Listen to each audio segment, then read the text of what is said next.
E o assunto de hoje é inteligência artificial com inteligência para gestores.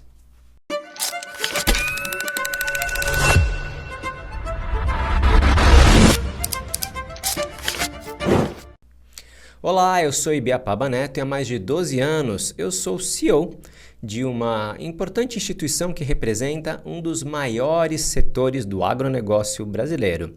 E há pelo menos 2 anos eu tenho não só estudado, mas como eu tenho implementado uma série de ferramentas de inteligência artificial para facilitar a minha vida, da minha equipe, ganhar tempo, produtividade e, acima de tudo, conseguir fazer um trabalho muito melhor com o uso dessas ferramentas. E é isso que a gente vai falar um pouco hoje. Pessoal, o primeiro passo aqui que eu queria trazer para vocês um pouco, antes da gente entrar aqui no que dá para ser feito e uma maneira um pouco diferente de pensar a inteligência artificial, eu queria trazer um pouco um conceito um pouco diferente do que eu costumo ver aqui no mercado. A gente vê na maior parte dos vídeos de internet, do pessoal querendo comunicar a usabilidade dos assistentes e das ferramentas de AI como a busca pelo prompt perfeito, aquele comando que vai resolver a sua vida e dali para frente nada mais será como antes. O grande ponto é que, na minha opinião, o uso de IA ele é muito mais uma forma de você pensar a ferramenta do que o uso que você faz com ela. E aqui eu vou trazer uma analogia do universo cinematográfico da Marvel para a gente compreender um pouco. Bem, na Marvel a gente tem basicamente 3 grandes grupos de heróis. A gente tem ali os nascidos, que é tipo Thor, Deus do Trovão, né, importado da mitologia nórdica. A gente tem toda a família dos X-Men, que são mutantes que nasceram ali com algum poder especial. Nós temos os gênios como Tony Stark, né, que é o Homem de Ferro, ou Bruce Banner, que virou o Hulk. E nós temos os aprimorados. E aí é uma galera que, seja por um problema no laboratório, um acidente, ou porque realmente ganharam ali algum tipo de produto que fizeram deles melhores, se tornaram aprimorados. E aí o melhor dos exemplos é o Capitão América, que o Steve Rogers, né, que é o personagem, que era ali um garoto que tinha aspirações de ser um soldado, só que ele, enfim, tinha diversos problemas de saúde, um físico muito fraco, e aí ele é submetido a um soro, a uma pesquisa, que ele ganha, enfim, músculos, uma força sobre-humana e se torna o Capitão América, o exemplo de aprimorado. Para mim, a inteligência artificial ela é exatamente isso, ela é uma espécie de um soro do aprimoramento que faz com que os profissionais que já são bons fiquem muito melhores. E aqueles que são medianos, eles vão ficar medianos melhores. Por quê? Porque importa também a base que aquele profissional tem para que ele possa associar ideias, que esse é um dos conceitos de inteligência que a gente pode encontrar. A inteligência também pode ser descrita como a capacidade que você tem de associar diferentes ideias e construir alguma coisa diferente. E nesse ponto, a inteligência artificial ela tem uma capacidade de processamento que é gigantesca. E isso faz com que o bom profissional ele se torne um aprimorado. Eu vou trazer para vocês aqui um exemplo muito simples de uma criação de um assistente GPT que eu fiz aqui para um assunto que para mim ele é bastante delicado, ele exige atenção, é um trabalho braçal e que ele pode ser delegado, mas ele não pode ser delegado para alguém que tenha menos atenção e menos conhecimento que você, do que eu no caso. Então, no final das contas, é um trabalho que é minha responsabilidade, ok? Eu vou compartilhar a tela aqui com vocês. Bem, o que a gente tem aqui, gente? Isso aqui é um assistente GPT que eu criei para fazer uma verificação de documentos. Só para contextualizar vocês, uma vez por ano aqui a Citrus BR, entidade que eu presido há 12 anos, ela faz um comunicado ao mercado que traz um monte de número, traz um monte de informação, tem um monte de comparação percentual, tem gráfico, enfim, tem um monte de coisa. Então, entre você fazer esse documento, ele ir para a paginação no departamento de arte com o pessoal da agência e voltar, a chance de dar uma caquinha, ela é gigantesca, para não dizer que é praticamente certeza. Então, conseguir revisar, principalmente os documentos finais, ou seja, aqueles que já são paginados, isso é fundamental.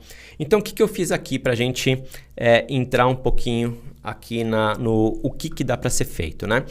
Então, aqui em cima nós temos um quadro de checagem, aqui comunicado setembro, versões finais, isso é importante, ou seja, que eu já tinha passado por um processo de verificação e eu vou mostrar para vocês aqui só o creme de la creme.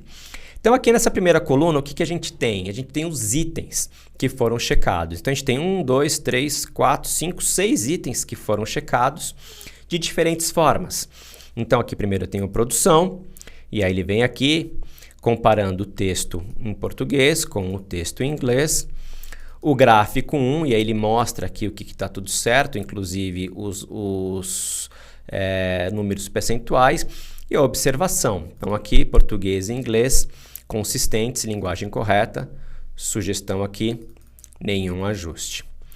Aí ele vem para processamento, a mesma coisa, vem passando aqui, números corretos, percentuais corretos, nenhum ajuste. Na linha 3 aqui, a coisa começa a ficar interessante. Então, ele vem aqui nessa parte de rendimento, a gente está falando de rendimento industrial, né? Ele vem aqui o trecho em inglês, o trecho em português, e aí ele vem vindo. E aqui ele tem nenhum ajuste. Olha só que legal aqui. Aquele já corrigido para 7,1%. Aqui a gente tinha um errinho que num determinado ponto do documento ele falava 7,1%, que era o correto, e num outro ponto do documento ele falava 7,7%.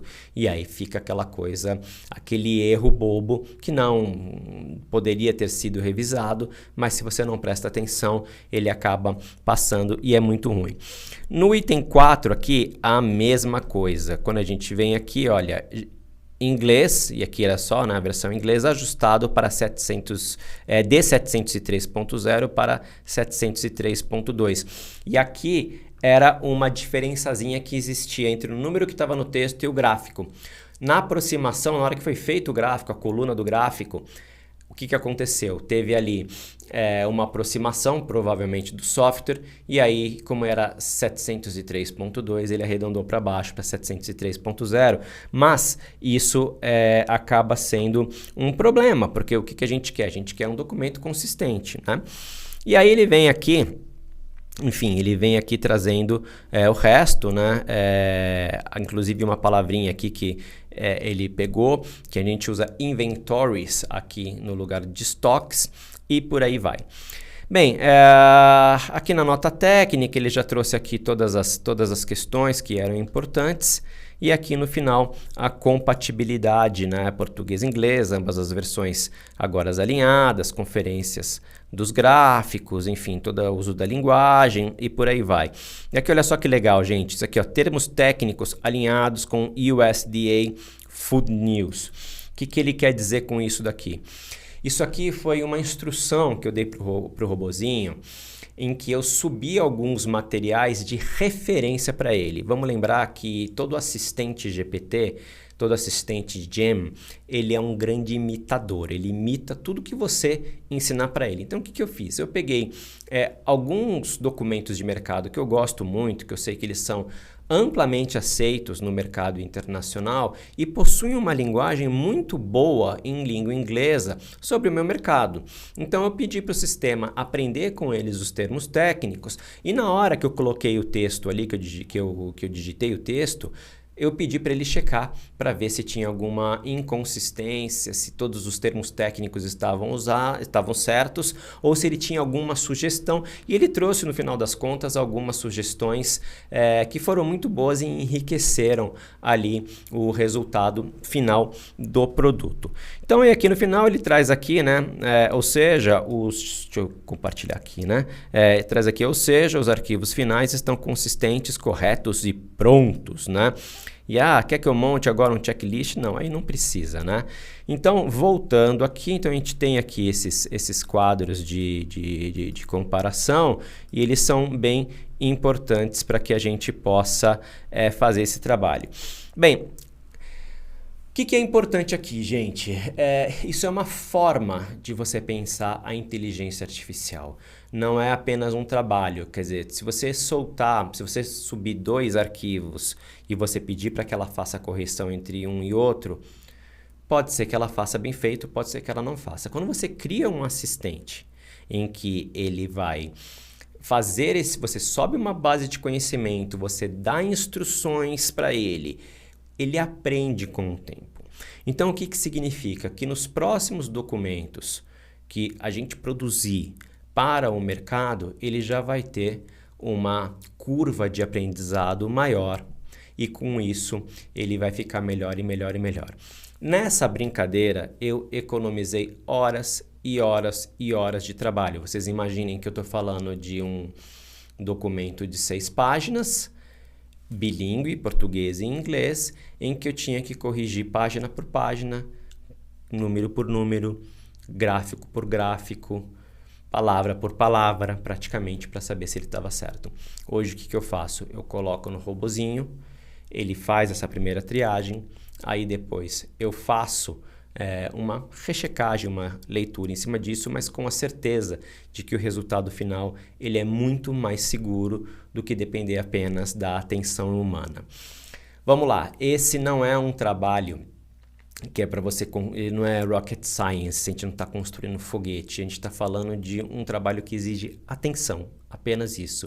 E dependendo do dia, se você não estiver com a atenção plena, você pode deixar passar coisas que não são legais e aí no final das contas o resultado não vai ser bom. Então, para todo esse tipo de trabalho que ele é mais braçal do que intelectual e que ele demanda atenção e não conhecimento, o robô ele é muito melhor. O conhecimento você joga na base dele com as instruções e aí ele vai ser como se fosse uma extensão do seu cérebro, do seu conhecimento, mas feito para cumprir de uma maneira muito eficiente aquilo que você está determinando. Bem, por hoje é isso. Até o próximo vídeo.